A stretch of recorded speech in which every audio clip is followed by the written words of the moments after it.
बिजली कनेक्शन में लोड बढ़वाने पर क्या हमें चार्ज देना होता है, और अगर चार्ज देना होता है तो कितना देना होता है, इसके बारे में अगर आप जानकारी चाहते हैं तो इस वीडियो को पूरा देखिएगा। इसके अलावा इस टॉपिक से रिलेटेड और भी बहुत सी महत्वपूर्ण जानकारी हम इस वीडियो में देने वाले हैं, तो इस वीडियो को लास्ट तक जरूर देखिएगा। देखिए, जब भी आपका कोई बिजली कनेक्शन है उसमें आप अपने लोड को बढ़वाते हैं, मतलब KW को, किलोवाट को बढ़वाते हैं।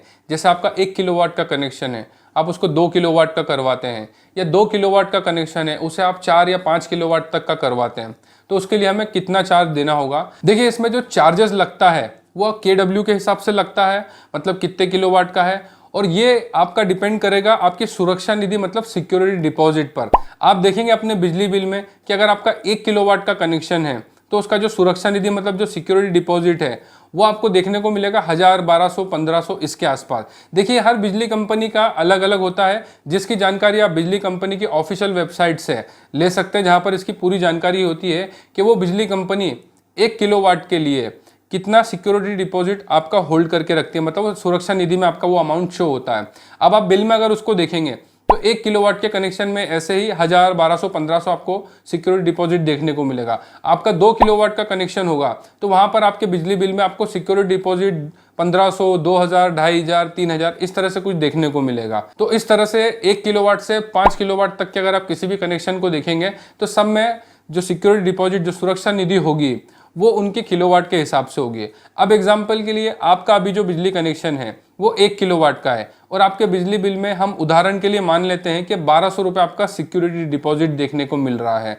और अगर आप उस कनेक्शन को 3 किलोवाट का करवाते हैं तो वहां पर आपकी जो सिक्योरिटी डिपॉजिट होगा वो भी लगभग 3000, 3500 या 4000 के आसपास होगा। तो इस तरह से बिजली विभाग हमें KW मतलब किलोवाट के हिसाब से चार्ज करता है, और वो जो अमाउंट होता है वो हमारा सिक्योरिटी डिपॉजिट मतलब सुरक्षा निधि में रिफ्लेक्ट होता है। और किलोवाट बढ़वाने के लिए जो हमें पैसा देना होता है वो हमारे बिल में इंक्लूड होकर के भी बिजली विभाग ले सकता है, या अगर वो जोन पे जमा करने को कहता है तो वहाँ भी कर सकते हैं, या ऑनलाइन पेमेंट करके भी कर सकते हैं। नॉर्मली इसे बिल में ही इंक्लूड किया जाता है। जब भी हम अपने विद्युत जोन पर हमारे विद्युत लोड को बढ़ाने के लिए एप्लीकेशन देते हैं तो उसके बाद में नॉर्मली जो इसका अमाउंट होता है वो कभी कभार बिल में भी ऐड कर दिया जाता है। एक बार जब वो बिल आप पे करते हैं तो अगले महीने के बिल से फिर वो सुरक्षा निधि में वो अमाउंट आपका बिल में शो होने लगता है। या फिर बहुत सी बार ऐसा भी होता है कि अगर हम जोन पर इसके लिए एप्लीकेशन देते हैं तो वहां पर अगर वो आपको रसीद कटा करके पैसे देने को बोलते हैं तो वो भी आप दे सकते हैं, और जब नेक्स्ट मंथ का आपका बिल आएगा तो वही अमाउंट आपको वहां पर शो होने लगेगा।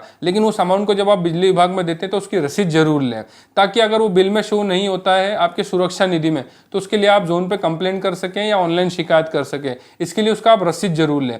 अगर आप रसीद नहीं लेते हैं तो फिर बाद में आपको इसके लिए दिक्कत आना है, और अगर बिल में जुड़ करके ही आ जाता है तो वैसे भी कोई दिक्कत नहीं है। जब आप बिल पे करेंगे तो वो ऑटोमेटिकली लोड बढ़वाने का जो पैसा होता है वो आपके बिल में ऐड हो जाता है, और फिर आपके वो सुरक्षा निधि में दिखने लगता है।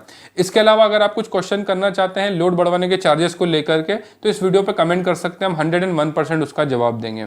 और विद्युत उपभोक्ता की जागृति और संरक्षण के लिए हम इस तरह के वीडियोस बनाते रहते हैं, इसलिए हमारी वीडियो को ज़्यादा से ज़्यादा शेयर कीजिए। वीडियो देखने के लिए बहुत बहुत धन्यवाद। जय हिंद, वंदे मातरम।